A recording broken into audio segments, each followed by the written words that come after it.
Hi, so it's July 24th, it's about 10:30 p.m., and tomorrow, or really an hour and a half from now, there's a 24-hour challenge to record what you're doing in one day, and I'm here in Vantage, Washington, my favorite rest stop. Let me see what we can see from here. That's the moon over there. Jupiter and Saturn. Alright, let me dim my lights so we can see. That's Jupiter. And if you zoom in, you can see some of the moons of Jupiter. And earlier this week, there was a comet, which would be behind us. It's not really visible unless you really zoom in. I can't really do that in the video mode. But I got some good photographs, and I'll probably make a video with one of those, with the collection of all the photographs that I got. And I'm spending the night here again. I spent last night at a different rest stop with a different vantage point. Some of my favorite... Actually, I discovered this place quite by accident, actually. 4 summers ago, I was dating a girl who was quite a bit younger than me. She was still living with her parents. And one day we got into an argument because she thought I was cheating on her, and I kind of was. I wasn't cheating on her with another girl, but I was cheating on her with a hobby of mine. But in her mind, she thought that was cheating. And we got into a serious argument, and I stormed out of her home, and I was about to head back to my home just 3-4 miles away. But I got so lost in thought that I just decided to go see some scenery, and before I knew it, I was lost. And it's kind of crazy, but this is a good 2 hours from where we were living in Redmond, and I ended up here. And I remember that night, the Milky Way being out, and Jupiter and Saturn were already getting pretty close to one another. This was in 2016. Jupiter and Saturn come into conjunction once every 20 years. The unfortunate part of this particular conjunction is that we didn't send a spacecraft up there this time. Usually every 20 years we get an opportunity to fly past Jupiter and follow that with Saturn. Every 175 years we can also do Uranus and Neptune. Unfortunately, 2020, this conjunction we should have launched a few years ago. Last year, I actually did a calculation one time. Last year we still had an opportunity with the Juno spacecraft. We could have left Jupiter and gone to Saturn. Of course, once we got to Saturn, there's probably not much we can do because Juno relies on solar energy, and Saturn being twice as far as Jupiter, it probably wouldn't be able to run most of its instruments.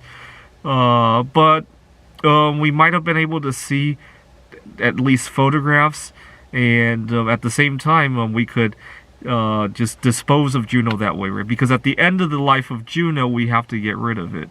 So it doesn't contaminate the solar system. If we could fly past Saturn and then go out of the solar system, at least we could keep Juno intact, right? I would much rather that than to have it burn up in the atmosphere of Jupiter. But unfortunately, it's too late for that now.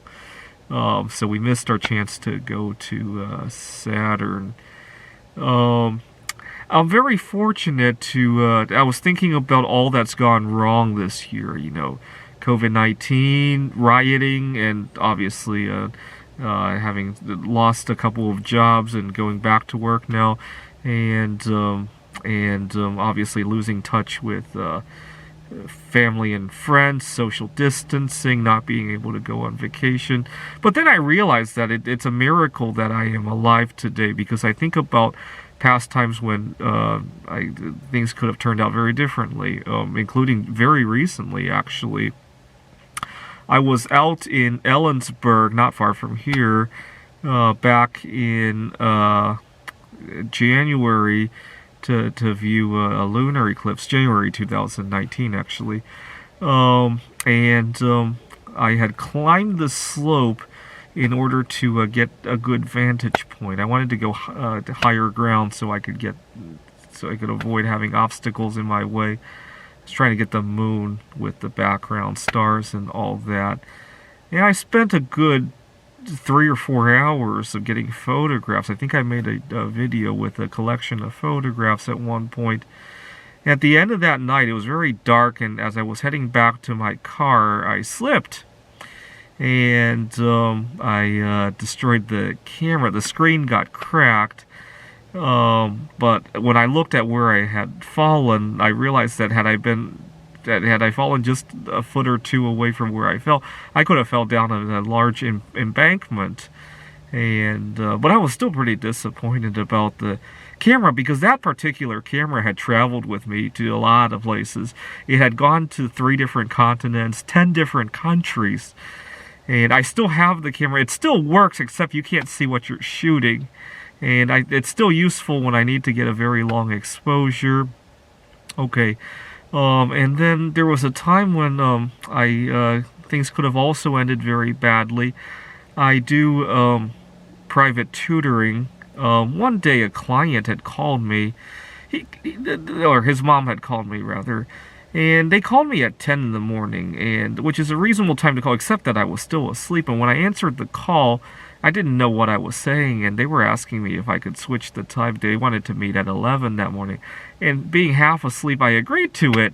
And it wasn't until like half an hour later, oh my God, what did I agree to? And I jumped up and I raced out of the my apartment. I needed to get dressed, and it was a good distance. I ended up getting in my car to get dressed while driving at the same time. I ended up going 70, 80 miles an hour on a bunch of city streets that were 30 or 40 miles an hour, and somehow I made it in one piece. But I got so furious that I ended up having to do that.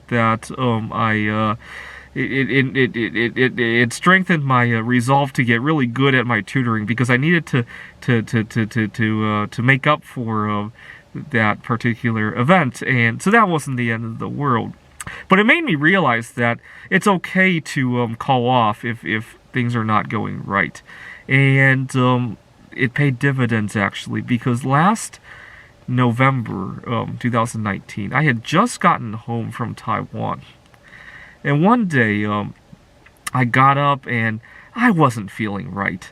I had soreness, and I felt like my stomach was out of place and all that. And in the past, because it had shown up so randomly in the morning, I would have dragged myself to work. I was working at a tutoring center at this time. But I remembered what had happened that time when I raced 80 miles an hour on the road. It was a completely different situation, but I reminded myself that I need to take care of myself. If I go out and I get even more sick, I'm just going to miss more work. If I go out and get into a car accident, or I get a pricey ticket and I have to sell my car to pay that ticket, or I'm just gonna miss more work. I might have missed that. I might as well have missed that one session to begin with and be done with it, right? And so I called off. And now looking back at it, I'm starting to wonder what I had that time. It was November of 2019. I had just come home from Taiwan, and I recently tested positive for the antibodies to COVID-19. And I probably dodged a big bullet there, now that I look back at it. I was only sick for a day and a half, though. That was kind of weird. I'm not sure, but given that I was just in Taiwan, who knows? At least things didn't get even worse. I recovered. My students didn't get sick, not that we know of anyway. And so that's good. There was another time where I dodged another bullet relating to COVID-19. I have been traveling in China. This was in 2018. I had a layover in China, and I had stayed in a hotel for a night, and I took a walk out, and I decided to try some new foods, because I've tried a lot of new foods here in the United States, and I'm out of new foods to try, and I went to a vendor on the street. I was going to try this dog meat. But when I asked him if he used MSG in his cooking, he laughed at me.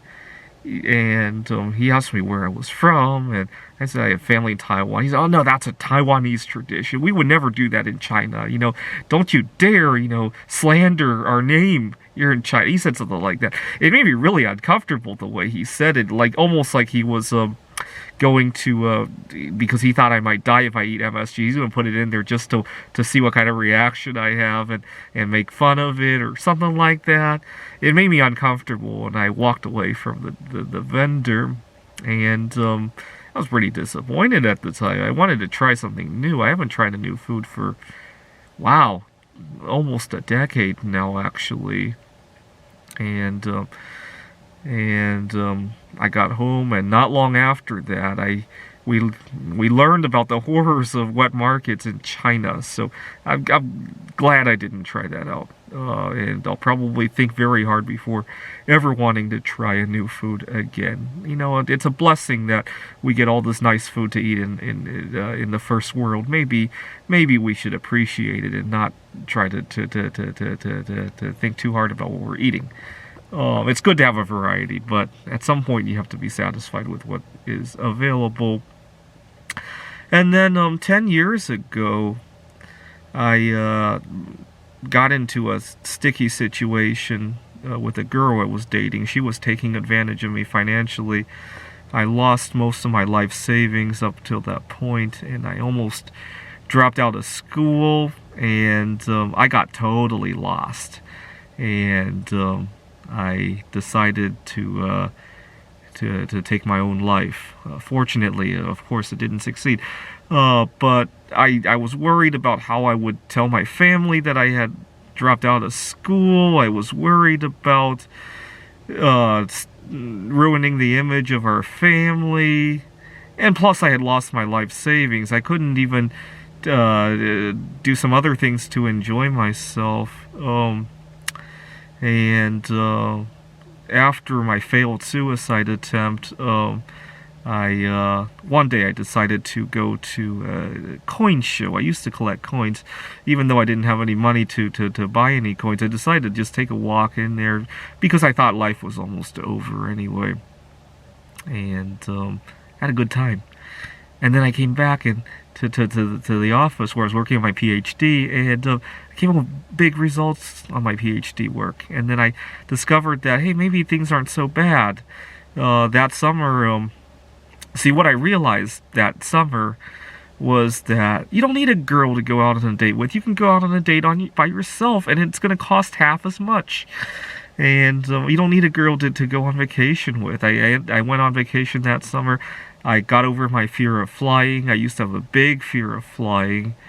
Kind of funny because today when I opened my Facebook, a friend of mine was talking about how she needed a car because she doesn't want to fly from, she's living in New York City now. She doesn't want to fly from New York to, where did she say it was? Boston or something like that. And I'm thinking in my head, car accidents probably kill the equivalent of COVID-19 every year, and you're worried about catching COVID-19 on a plane, especially if you're young, right? I don't know. I want to see the statistics of what's more dangerous now, driving or flying. I'm going to guess it's the driving, just my own experience as well. I've gotten into 3 car accidents in my life so far. But I'm not so upset anymore because there was another time. I'm not so upset about the girl taking advantage of me anymore. My mom always is. She's always reminding me about it. Every time we bring up the period of time when I was working my PhD, she gets very upset about that. But you know what? There was another time a girl saved my life. When I was 15 years old, I used to have a pretty atrocious diet. I was eating a lot of junk food. I drank nothing but soda. I was very overweight, and I didn't care because when I looked at people who had health problems in their 40s and 50s, that seemed like a long time away. See, when I was 15 years old, if you asked me to think about something that happened when I was 5 years old, right? That was 10 years ago, but it seemed like a past lifetime. And so it seemed like I had 3 or 4 more lifetimes before I had to worry about getting cancer or heart attacks or strokes or my mom had type 2 diabetes at the time. She has almost reversed course on it, so that's good. Or her father had liver cancer in Taiwan. Hepatitis B is pretty endemic there, and he had, and on top of that, they didn't have very good diets at the time either. Taiwan was still a developing country at the time that he was growing up. And so all of that was lifetimes away from where I was at the time. See, I don't see it that way anymore. I think about how I quit drinking soda when I was 15 years old, and that doesn't seem like a lifetime ago. That seems more like, it seems like Anyways, I ran out of space earlier on my card. Let's get back to the story. So I'm not so upset about having that girl who took advantage of me financially, because I owe my life to a girl today. Because when I was 16 years old, I was going to college part-time, and there was this girl that I was trying to start a conversation with in my classroom, and I needed to lose some weight first. And I went home and I instantly quit drinking soda. And I have now gone more than half of my lifetime without soda, and almost as long without any sugar at all, amongst other ingredients. And I also stopped consuming MSG. My health really improved a lot after the MSG, actually, which is why I gave up trying to eat the dog meat in China over it, and at the same time avoided potentially another dangerous substance. But so I owe my life to that. So whatever happens with the girl, as long as she doesn't kill me, I often feel I'm already on the winning side of the equation. Yeah, you might argue I might have quit drinking soda for something else, but that's not the way it happened. I quit over a girl, and so that's good. I'm trying to think where else my life could have ended badly, that I should be. So 17 years ago, I cleaned up a number of bad food choices. Unfortunately, part of the way that I quit drinking soda and quit eating sugar and quit eating all sorts of other crap was by making sure I always had a full stomach, so I would never crave any of these things. For many years, there was a time when I practically never went hungry. I used to eat a lot of bananas, actually. There was a time in my life when I would eat 10, 15 bananas a day, just to make sure I always had a full stomach, so that when I saw donuts, at my workplace, when I saw chips, or anything else, that I wouldn't be tempted. Yeah, I might think it was a tasty thing, but at least I had some control over the situation, and so I never gave in. But at the cost of always eating something else, right? The problem is that it became very habit forming as well, to the point that I would have out of control food cravings for healthy foods. Sometimes in the middle of the night, I would get a craving for seaweed, believe it or not. I would get a craving for certain cuts of meat. I would get a craving for, I eat a lot of natural chips made of with coconut oil. I get cravings for stuff like that. It'd be 3, 4 in the morning. Especially when I was living in New York, I was living in a pretty dangerous part of town, and I would go out to get them. And I would cause all kinds of strife with coworkers, with my boss, with friends, because I had to leave certain events, or I'd be in a meeting with my boss and just want to get out of there to get foods that I was craving. And it drove me out insane. When I was working at a tutoring center last year, I was working at a university and also a tutoring center, and I had about half an hour in between. I went to get some lunch at Whole Foods. I was probably already craving it while I was at the university teaching, and the commute is about 5-10 minutes, and I pull into the Whole Foods, and I line up. There was no social distancing at the time, obviously, and I get to the tutoring center, and there's still 10 minutes to spare. I mean, I certainly don't want to eat in my car, because at the time I was also living in my car, and I don't like to make a mess in here. So I go into the center, and there's a nice office area and a classroom. And I thought, okay, I got 10 minutes of heaven, because I've been craving it. And the student shows up early. And I get into this fuss with him. I didn't want to tell him to go away, but I was trying to enjoy my food, and I couldn't speak at the same time. And I ended up spitting like half my lunch into the garbage can, because I was trying to eat and talk at the same time. And that's when I realized I got to do something about my eating habits. It's going to kill me one day, especially when I'm going out at 3 or 4 in the morning to satisfy a craving, when I'm traveling in a foreign country, and all that's on my mind is, you know, my food, and I'm not worried about my safety. And I realized that this is going to kill me one day. Or it's already costing me my jobs, my careers, my friends, my sanity, my sleep. It's going to kill me, if not directly, right? And so I made a resolution in 2020 to normalize my relationship with food. And part of the way I've been doing it is to occasionally, actually not so occasionally anymore, go on a 16 to 24 hour fast. That way I can take control of being more mindful when I'm actually eating, because during the 16 hours, you know, just earlier, just before I was recording this video, I almost want to reach for chocolate, and then I put it back. But it gives I eat a lot of baking chocolate, and I used to just subconsciously eat it. I mean, at the beginning of COVID, I hoarded up on a bunch of baking chocolate, and it didn't last as long as I thought it would, because a lot of it disappeared unconsciously, which is a habit I need to correct. It's good. You know, if nothing else, COVID-19, if it changes my unconscious eating habits, being more mindful of it, going to the grocery store certainly isn't the same now as it was last year, right? It's not open 24 hours anymore. When you go there, you have to be a lot more mindful, putting on a mask, social distancing, and just having people look at you like you're an idiot for going there, you know, just to try to satisfy a food craving, when people are worried about if they're going to have the supplies they need to survive the rest of the quarantine. You know, there's a lot of pressure to not do stuff like that. Plus, the whole COVID-19 started because somebody wanted to satisfy a weird food craving to begin with, right? So that's been a big reinforcement for me. Anyways, the crux of the issue is that I survived a lot of bullets. Any of these could have ended my life, right? I almost killed myself one time. And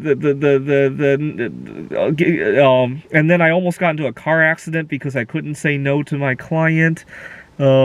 I had a few tricky situations where I almost caught COVID-19, and then the out of control food cravings, putting myself in a dangerous situation, jeopardizing my career, not using good judgment with some of the girls I've been dating.